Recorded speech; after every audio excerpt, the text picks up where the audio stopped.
అన్నమయ్య జిల్లాలో యువతపై దాడి ఘటనపై ఏపీ మంత్రి నారా లోకేష్ సీరియస్ అయ్యారు.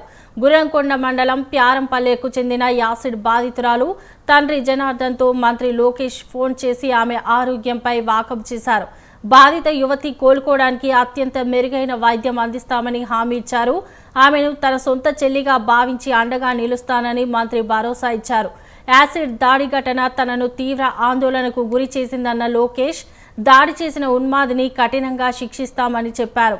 అలాంటి సైకోలను ఎట్టి పరిస్థితుల్లో ఉపేక్షించేది లేదని స్పష్టం చేశారు.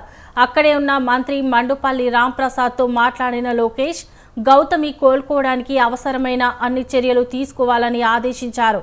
ఆమె వైద్యానికి సంబంధించిన ఏర్పాట్లను పర్యవేక్షించాల్సిందిగా సూచించారు.